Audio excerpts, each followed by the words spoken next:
And again, the federal government has to approve these deals. And so the federal government needs to stop approving deals where we give them the technology.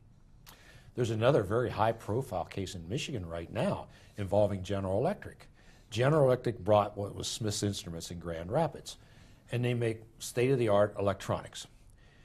So the Chinese are now building an airliner that's comparable to the 737, the Airbus A300, single aisle, and they are trying to get the best technology available to put in it, and they are.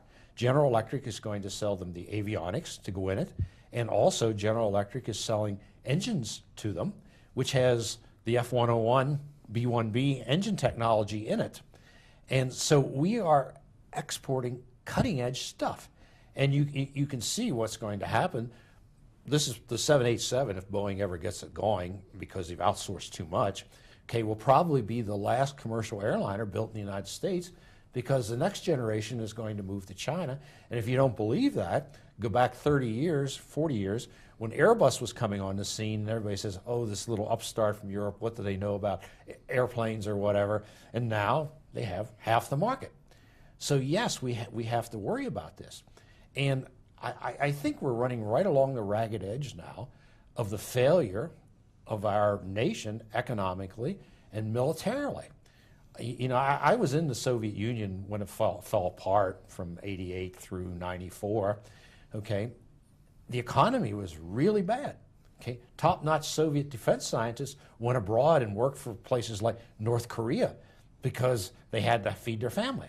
Okay, and you saw on street corners babushkas who had survived the Nazi onslaught and had fought for the motherland were selling the few remaining possessions from their apartments, the linen, the silverware, the crystal. And I mean, it's not too much of an extension to believe that that's where we're going to be headed unless we reverse this. And how are you going to create the jobs? You're not going to create jobs with the service economy. Not everybody's going to work for Google and some of the other fairy tales we heard. You're going to have people making things that have value on the world market that we can address the trade deficit. Building a bridge down here in the interstate certainly employs some people, and that's very nice for them, but what does this do for the trade deficit? Absolutely nothing. It might increase it because we buy steel from China, rebar, to put in the bridges. Okay? So there's a serious problem here that our experts in Washington don't seem to want to address, and I like the way that Donald Trump put it in one of the morning talk shows. He says, you know, we don't have our first team in. It's time that we get our first team in and the best minds available who have America's interest at heart and not their own financial interests. I totally agree. You know, the two things that they couldn't build themselves were a reliable jet engine and avionics. And what is General Electric going to be giving them? The jet engines and the avionics. Well, and as far as I've heard, General Electric has a long history of feeding both sides, going all the way back to World War II. With that, we're going to close here for just a minute and take a break, and we'll be back with the second half of this segment. The Center for Judicial Accountability is on a mission to improve the quality of our judiciary. This is an organization dedicated to removing political consideration from the judicial selection process and ensuring that corrupt judges are properly disciplined and removed. Why shouldn't judges, like everyone else, be responsible for their incompetence and deliberate misdeeds? Why should judges be allowed to run their courtrooms as their own private fiefdom, free to abuse litigants and lawyers who come before them? We are building a national organization focused on the problem of bad judges, judges who are incompetent, abusive, and dishonest. By dishonesty, we mean judges who knowingly disregard clear and controlling law and who write decisions which fabricate or deliberately omit critical facts. These judges destroy people's lives, families, and businesses, and for ulterior reasons torpedo important cases affecting the public. The financial cost of appealing a judge's bad decision puts appeal out of reach for the average citizen. Yet those who make the financial sacrifice and do appeal often meet with the same realities on the appellate court level as in the lower court. Even where appellate courts reverse a lower court's blatantly erroneous decision, there is no personal cost to the judge for his judicial malpractice, but only to the litigants who have been wronged and to the system. Incompetent, abusive, and corrupt judges create havoc at the trial level and overwhelm the system with otherwise needless appeals. This puts the courts in crisis and is extremely costly to taxpayers. Obviously, improving the way we choose judges is critical, whether by election or appointment. There must be safeguards to ensure that only persons of the highest competence, integrity, and judicial temperament become our judges. The Center for Judicial Accountability is one of those ways. Grand juries may be another.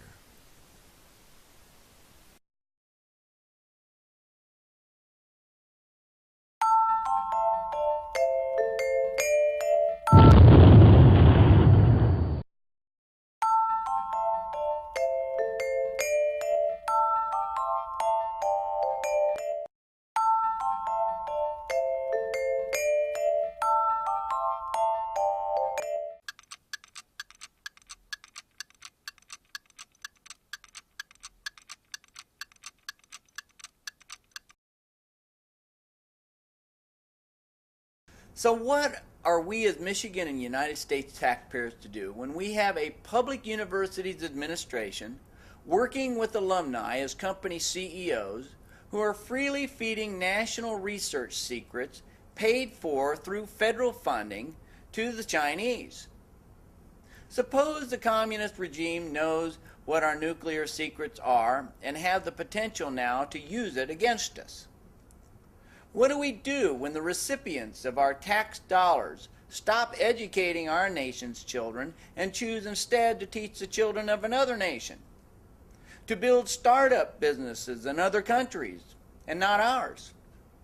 When they choose to profiteer from our blood, sweat, and tears while running totally amok, acting with the authority of thought police who are seemingly free to act on their own whims to even handcuff and drag us away to jails built with our own money? Should we withhold our financial resources? Do we stop payment on the taxes being used for this insanity? In doing some background on this story, I found out that prior to and throughout World War II, American corporations like Standard Oil, Ford Motor Company, and General Electric were working covertly through their subsidiaries to profit from both sides of the war in Europe. My research shows that in the history of banking, the corporate elite have been doing this since before the War of 1812, the Battle of Waterloo, and the Civil War. It's what people with the allegiance to money and power do.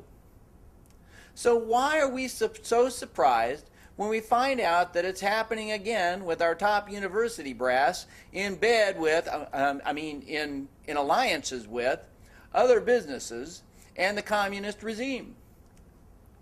Dr. Kaufman was apparently not heard by the University of Michigan President Mary Sue Coleman or the Board of Regents when he accepted his civic duty as an American to report repeatedly what he found to be a very real threat to our national security. Who are these University of Michigan Board of Regents anyway? What makes this group of regents so special that they receive no oversight from any other type of entity? Why do faithful University of Michigan football fans and undergraduate students get nosebleed tickets at full cost while University of Michigan administration gives away 2,600 or 3,600 box seat tickets to their cronies every year? Now, I'm not advocating that any university oversight should come from the government, because we can see that our Department of Justice and Department of National Defense already have that oversight jurisdiction and continue to blow it big time. They're a large part of the problem, since they're about as bad as the self-policing of the university itself over these types of matters. Perhaps the incompetence of our government is symptomatic of the larger problem, us. We need to support more of what we are seeing right here in this public access studio and on this Power Corrupts Again program. For this last part of this segment here, we're going to be giving the floor to Dr. Kaufman and Dr. Smith for their final words here. And one of the things that I wanted to say here is for the public to know that these are the models that we have as in whatever our position, whether we're working the service jobs or whether we're working the executive jobs, whether we're on the boards, whether we're professors at universities, we need to do like these gentlemen have been doing. You know, we're called whistleblowers, and the whistleblowers are very often, even though they're protected by laws, they are very often belittled, and their reputations are slandered. And we need to know that when we come out and when we speak out, that we're going to have people supporting us, and these people need to be supported for what they're doing, and because these are our new American heroes in today's world. So with that, I just want to say thank you so much for coming in here and having the courage to speak out on this kind of thing, because the University of Michigan is huge, and these big corporations are huge, and for you to be standing out in front of people and saying things are not right. We already know things are not right, but nobody's going to say anything. You know, it's like everybody knows that attorneys are crooked, but you know, nobody's actually going to confront the attorneys in the state bar and do something about it. You know, and you guys are, and I want to thank you very much for doing that. Well, I think we've been talking for a while now, and your audience may be asking, you know, what can we do? Okay, and this is a political process, and you know, I think you need to let your federal legislators and state legislators know that you're aware of these issues and that they're of importance to you. And I think from the standpoint of the university, I think for one thing, we don't pay enough attention to the election of the Board of Regents. I think that there's very little campaigning for the Board of Regents. Very few people know where the candidates stand on any issues. And it's a very short campaign because the regent candidates aren't even decided upon until the state party conventions. Mm-hmm. And so you know, the performance of the incumbent regents, you know, are a history of rising tuitions, less opportunity for in-state students, technology transfer, technology loss, and they really aren't helping to build the economy of the state of Michigan. So, you know, that Board of Regents election is very important, and I think that your audience, if they pay attention and about who they're going to vote for, and talk to their neighbors about who they're going to vote for. Personally, I would not vote for an incumbent regent until I saw changes. I would think so too. And we all need to come out and get active in politics altogether. There's no more room for apathy anymore. You know, we can't just sit on the sidelines and watch our country go down the drain. Dr. Kaufman? The situation we have is clearly unacceptable. We're headed for economic and military failure unless we do something. And the first thing you have to do is to learn the facts. And this has been difficult. The news media is almost worthless these days. If you go from the left, we have CNBC, MSNBC, which is owned by General Electric. From the right, we have Fox Network News. And Mr. Murdoch has clearly interest in China, not only in his family, but commercial interest in China. So what's being reported to your viewers, to the public, is not the truth, okay? So you have to dig at things. So you have to go on the internet, do searches, whatever, find these obscure reports like the Cox report, and educate yourself. Then, as was noted, we have an election coming up in 2012. And I would like to say it's probably going to be the most important election in the history of our republic. Clearly, changes are going to have to be made, and we're going to have intelligent, good people elected to public office who will not allow the situation to get out of control, who will not allow themselves to be sold, who will represent the interest of the American people and our nation. We need to have patriotism back. Okay, we need people